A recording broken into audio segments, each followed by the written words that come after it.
Hello everyone, welcome back to zero YouTube channel. This is Shivani Keswani और मैं आपके लिए ले आई हूँ इंग्लिश की best out of best strategy for bank exams.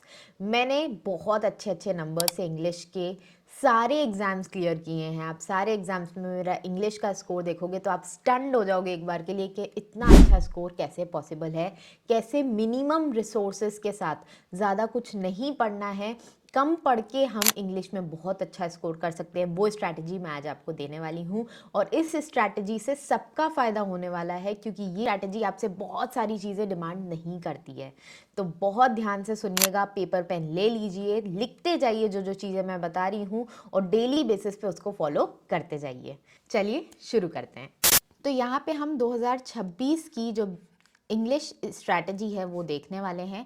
आपको मैं बताऊंगी कि 2025 में जो बैंक एग्ज़ाम्स आए थे उसमें इंग्लिश में कितना बड़ा डिफरेंस आया, जिस वजह से हमें ये स्ट्रैटेजी डिटेल में डिस्कस करनी पड़ रही है। ठीक है, यहाँ पे हम रीडिंग का देखेंगे, ग्रामर का देखेंगे, वोकैबलरी का देखेंगे। देखिए, मैं आपको सारी चीज़ें बताऊंगी। यहाँ पे सोर्सेज क्या क्या आपको फॉलो करने हैं, कितना टाइम अलॉट करना है, प्रैक्टिस कितनी करनी है, किन किन चैप्टर्स की करनी है, वो ग्रामर में आपको कितना पढ़ना है। ग्रामर में कई बार हम बहुत सारा टाइम दे देते हैं, उतना रिक्वायर्ड नहीं होता है क्योंकि ग्रामर ओरिएंटेड पेपर नहीं होता बैंक एग्जाम्स का। बैंक एग्जाम्स का पेपर होता है रीडिंग ओरिएंटेड, अंडरस्टैंडिंग ओरिएंटेड। कितना अच्छा आपका कॉम्प्रिहेंशन है उसके बेसिस पे आपका डिसाइड होता है बैंक एग्जाम्स का। वोकैबलरी भी मैं आपको बताऊंगी, वोकैबलरी में आपको कितना सोर्सेस क्या फॉलो करने हैं, कितना टाइम देना है, और साथ ही साथ आपका मोस्ट इंपॉर्टेंट टिप्स जो कि सबसे ज़्यादा इंपॉर्टेंट होने वाली हैं क्योंकि कई बार हमें चीज़ें आती हैं लेकिन हम उस तरीके से अटेम्प्ट नहीं कर पाते हैं। वो सारी प्रॉब्लम्स मैं आपको मोस्ट इंपॉर्टेंट टिप्स में बताऊंगी। ठीक है, तो शुरू करते हैं। सबसे पहले तो देख लीजिए, यहाँ पे ना रीडिंग का सबसे बड़ा रोल होने वाला है। अगर आप सोच रहे हैं कि मैं ग्रामर में 2-2 घंटे जला दूंगा, मेरा इंग्लिश एग्जाम्स बहुत अच्छे होने वाले हैं, बैंक एग्जाम्स में इंग्लिश में मेरा भर के स्कोर आने वाला है, ऐसा नहीं होने वाला है।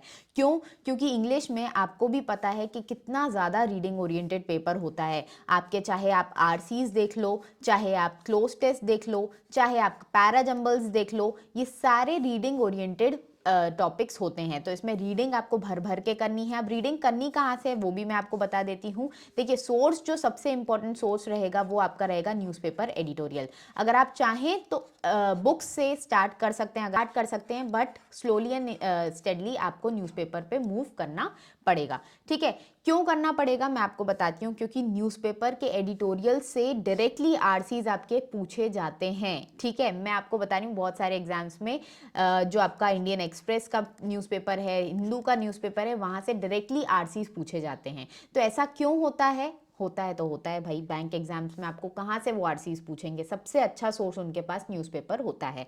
तो इसीलिए आपको एडिटोरियल पढ़ना ही है देर सवेर। बुक्स अगर आप पढ़ना शुरू कर रहे हैं तो आप सबकॉन्शियस माइंड वाली बुक पढ़ सकते हैं। उसमें काफ़ी ईजी इंग्लिश है और आपको एक गुड स्टार्ट देती है, थोड़ा पॉजिटिव माइंडसेट भी देती है, तो आप वहाँ से स्टार्ट कर सकते हैं। फिर आप एडिटोरियल्स पढ़िए।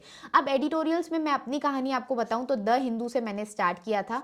सच बता रही हूँ, सब कुछ सर के ऊपर से निकला था, कुछ समझ में नहीं आया था। बहुत अच्छे टीचर मुझे मिले थे जिन्होंने मुझे एक एडवाइस दी कि आप फ्री प्रेस से स्टार्ट करो, इंडियन एक्सप्रेस पे भी मत जाओ, फ्री प्रेस से स्टार्ट करो। बहुत ही ईजी लैंग्वेज है। आपको अगर एक बार ग्रिप बन गई इंग्लिश पे, एक बार चीज़ें समझ में आ गई तो आपको इंग्लिश बहुत अच्छी लगेगी और आप धीरे धीरे करके प्रमोशन लेते जाओगे इंडियन एक्सप्रेस पे और फिर द हिंदू पे। और यही चीज़ मैंने की थी। द हिंदू के बाद फिर मैं बिजनेस स्टैंडर्ड भी पढ़ने लग गई थी और लाइव मिंट भी पढ़ने लग गई थी। तो ये प्रमोशन धीरे धीरे करके होता है, ज़्यादा टाइम नहीं लगता है। 15-20 दिन इतना लगता है एक न्यूज़पेपर पे अपना होल्ड बनाने में। ठीक है, तो ये जैसे ही आप एडिटोरियल्स पढ़ोगे, अब एडिटोरियल्स पढ़ने के बाद ना आपको इंपॉर्टेंट है कि आप प्रैक्टिस भी करो। लेकिन टाइम कितना देना है? टाइम आपको देना है डेली के 1 से 1.5 घंटा आपको एडिटोरियल रीडिंग करनी है। मैंने बोला ना कि रीडिंग सबसे ज़्यादा इंपॉर्टेंट है, तो आपको इतना टाइम तो देना होगा।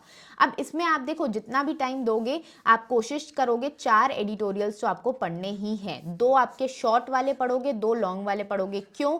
क्योंकि जो शॉर्ट वाले एडिटोरियल्स हैं वो आपको प्रीलिम्स के लिए रेडी करेंगे। प्रीलिम्स में जो आपके आरसीज होते हैं वो रिलेटिवली छोटे होते हैं, शॉर्ट होते हैं, और जो मेंस वाले आर्टिकल्स होते हैं वो लॉन्ग होते हैं। अब आप बोलोगे कि मैम अभी पहले प्रीलिम्स की तैयारी कर लेने दो, बाद में मेंस का बताना। भाई प्रीलिम्स और मेंस साथ साथ चलता है, कोई अलग नहीं चीज़ पढ़नी होती है आपको। वही एडिटोरियल आपको मेंस के पर्सपेक्टिव से पढ़ना है, लॉन्ग हो जाएगा, चीज़ें थोड़ी सी भाषा उसकी कॉम्प्लिकेटेड हो जाएगी, तो वही तो होता है ना। कुछ अलग से थोड़ा ना जाके करना है, कोई अलग से बुक नहीं पढ़नी है। सेम न्यूज़पेपर में, सेम एडिटोरियल पेज पे, बस एडिटोरियल का साइज चेंज हो जाएगा और आपको आदत होने लग जाएगी।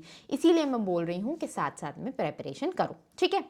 इसके बाद प्रैक्टिस, मोस्ट इंपॉर्टेंट है प्रैक्टिस। भाई प्रैक्टिस अगर आप नहीं करोगे ना, तो फिर कैसे पता चलेगा कि आप चीज़ें अप्लाई कर पा रहे हो या नहीं। जो भी आपने एडिटोरियल में पढ़ा है उसको अप्लाई करके देखना पड़ेगा आपको कि आपको क्वेश्चंस बन रहे हैं या नहीं बन रहे हैं, ठीक है। एडिटोरियल पढ़ने से ना आपकी एक अंडरस्टैंडिंग डेवलप होती है, एक इंस्टिंक्ट डेवलप होती है, जिससे आप क्वेश्चन सॉल्व करने लग जाते हो। अब आपको हार्डकोर ग्रामर रूल्स तो पता नहीं है, लेकिन आपकी जो इंस्टिंक्ट रेडी होती है उससे आप क्वेश्चन सॉल्व करने लग जाते हो। तो आपको क्या करना है, डेली बेसिस पे कोई भी 4 टॉपिक्स उठाने। यहाँ पे मैंने सारे टॉपिक्स दे दिए हैं, स्क्रीनशॉट लेना चाहो तो स्क्रीनशॉट ले लो, वरना लिख लो।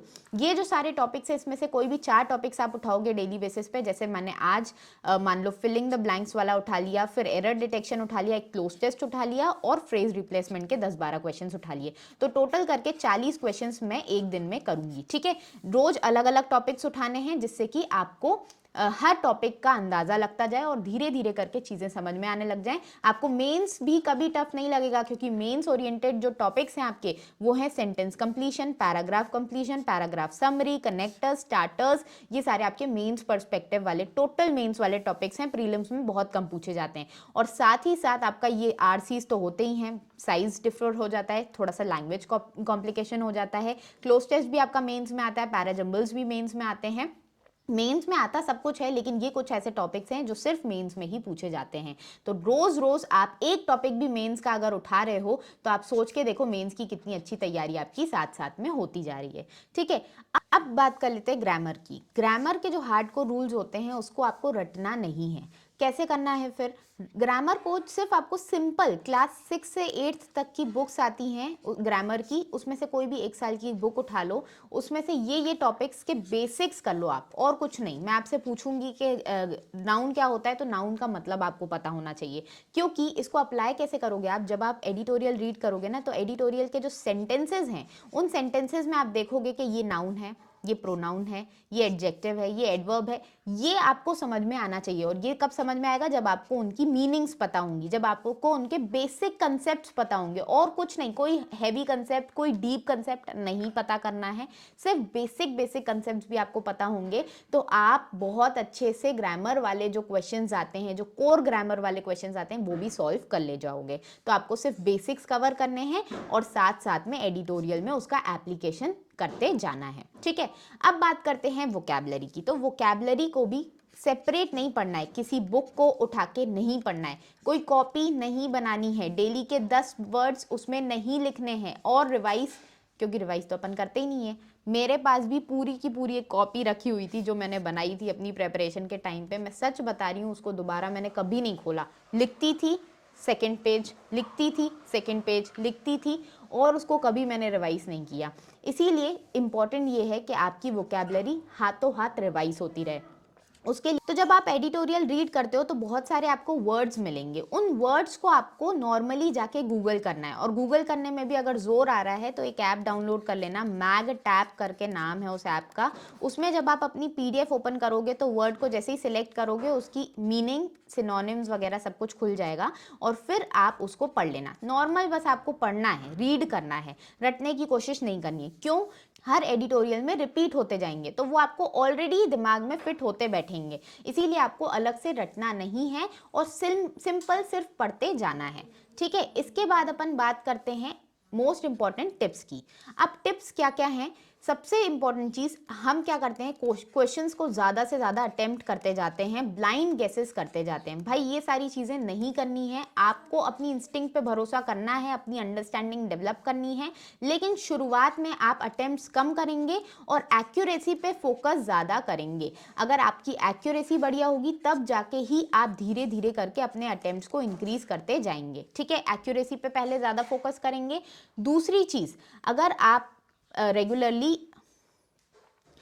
दूसरी चीज़ आपको क्या करना है, जो आपकी टू डू लिस्ट है रेगुलरली बनाते रहना है। रोज़ की आपको पता होना चाहिए कि आज मुझे ये 4 टॉपिक्स कवर करने हैं, लेकिन एडिटोरियल रीडिंग के बाद ही आप प्रैक्टिस करेंगे ताकि आप उसका एप्लीकेशन देख पाएँ कि कितनी चीज़ें अप्लाई हो रही हैं और कितनी नहीं अप्लाई हो रही हैं। अगर आप खुद से टू डू लिस्ट नहीं बना पा रहे हैं, खुद से क्वेश्चंस नहीं प्रैक्टिस कर पा रहे हैं, तो फिर आपके लिए हमारा मेंटोरशिप प्रोग्राम है, जहाँ पे हम रेगुलरली आपको डेली की टू डू लिस्ट प्रोवाइड करते हैं, क्वेश्चंस देते हैं, हमारी पूरी मैगजीन है जिसको आप सॉल्व करते हैं। हर वीक की सेपरेट मैगजीन आपको मिलेगी, उसमें से क्वेश्चंस आप लगाते जाएंगे, प्रैक्टिस करते जाएंगे, तो आपको अपने आप आइडिया हो जाएगा कि ठीक है, मेरे ये वाले टॉपिक्स जो हैं वो कवर हो चुके हैं और इन पे मुझे कमांड करना बाकी है। ये सारी चीज़ें हैं। साथ ही साथ आपको मेरे साथ वीकली सेशंस मिलेंगे, आपको मॉक टेस्ट एनालिसिस मिलेगा, डाउट सॉल्विंग मिलेगा, बहुत सारे फीचर्स हैं। तो अगर आप खुद से तैयारी नहीं कर पा रहे हैं तो मेंटोरशिप आपके लिए है। इसमें हमने 2026 के बैंक एग्जाम्स का एक बैच ओपन किया है। एक हमारा आरबीआई असिस्टेंट का बैच है, एक है एसबीआई पीओ का। तो जिस भी बैच में आप एनरोल करना चाहते हैं, आपको सिंपली www.zeroeducators.com पे जाना है और वहाँ पे वो बैच सिलेक्ट करके वहाँ से एनरोल कर लेना है। ठीक है, तो ये रही आज की पूरी वीडियो। आई होप मैंने चीज़ें आपको समझाई होंगी।